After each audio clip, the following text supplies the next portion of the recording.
Welcome everyone to Bodhi Unified Flow. I'm Dr. Maramuthu, your host. Here, our goal is simple. We simplify complexity to amplify performance.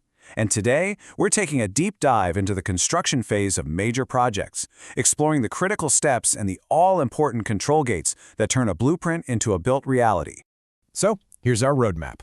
We're going to start with the why these stage gates are so absolutely crucial. Then we'll walk through the entire journey, from that intense pre-construction planning all the way to the final handover when the keys change hands. And what's the goal here?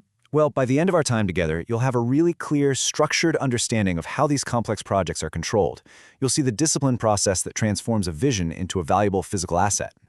Okay, so before a single shovel hits the dirt, you need a solid management philosophy in place. You have to have something to prevent chaos. And this disciplined approach to managing risk and investment, it's called the stage gate process. You can think of it as a series of crucial checkpoints. At each gate, key stakeholders have to pause, take a breath, and review the project's health. Is it still aligned with the business goals? This ensures quality, it makes sure resources are being used well, and it keeps everyone on the same page before committing more time and, well, more money. Now, at any one of these gates, there are really four possible outcomes. A go decision, of course, means full steam ahead. But a project can also be killed if the business case just isn't there anymore. It can be put on hold, maybe due to external factors, or it can be sent back to recycle for some rework. It's kind of like a project version of Chutes and Ladders. You can advance, get sent back, or even get knocked out of the game entirely. And this right here, this brilliantly illustrates the high stakes. The later you find a mistake, the more exponentially expensive it is to fix. So these gates are specifically designed to catch problems early when they're cheapest and easiest to resolve.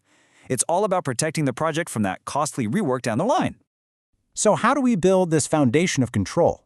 Well, you might be surprised to learn that successful construction starts long before anyone breaks ground. It actually begins with an intense planning period called front-end loading, or FEL. This is where the real groundwork for success is laid.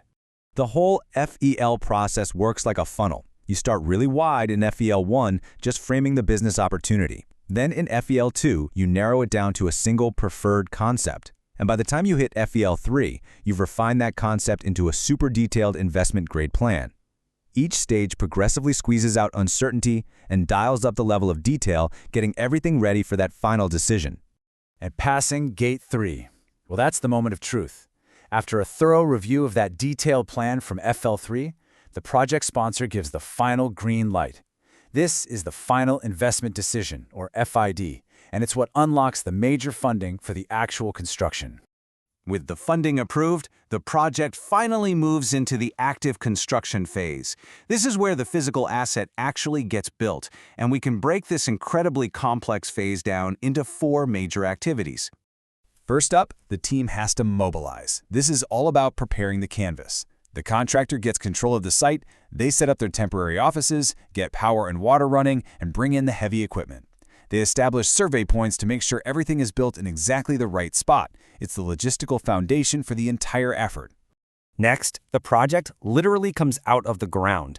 This is where we build the bones of the building. It starts with the substructure, all the foundations buried in the earth, and then moves up to the superstructure, which is the visible frame of columns and beams.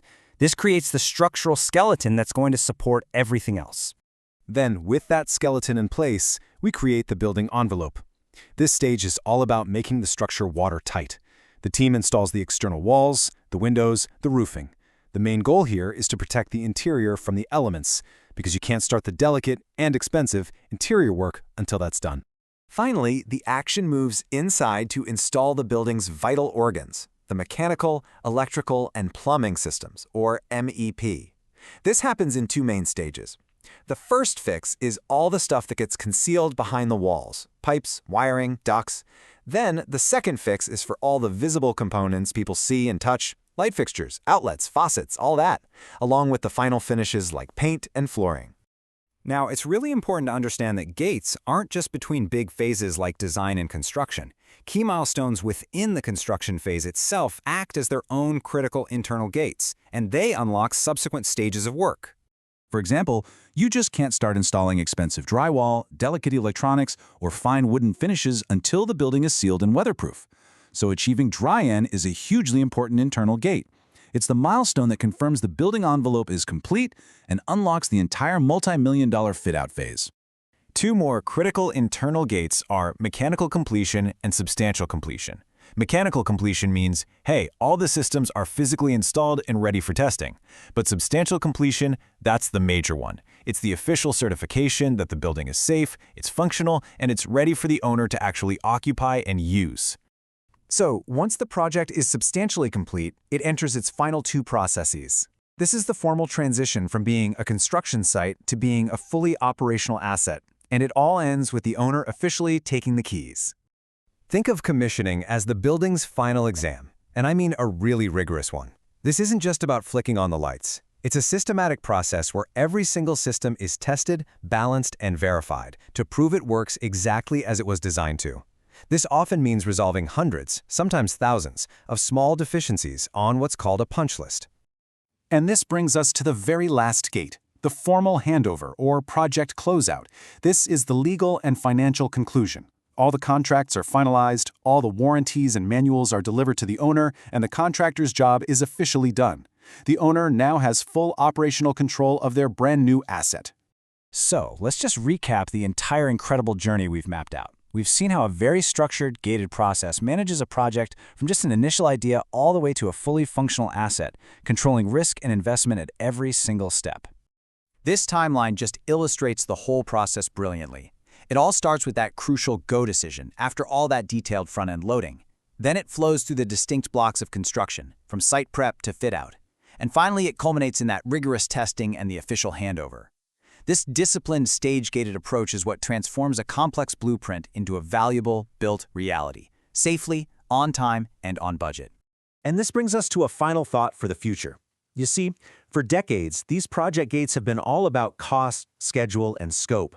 But as our industry evolves, as we embrace things like modular construction, digital twins, and sustainability, those old rules might not be enough. So the real question is, what new metrics, what new performance indicators will define the successful projects of tomorrow? We've now covered all of our learning objectives, providing a clear map of the construction process from start to finish.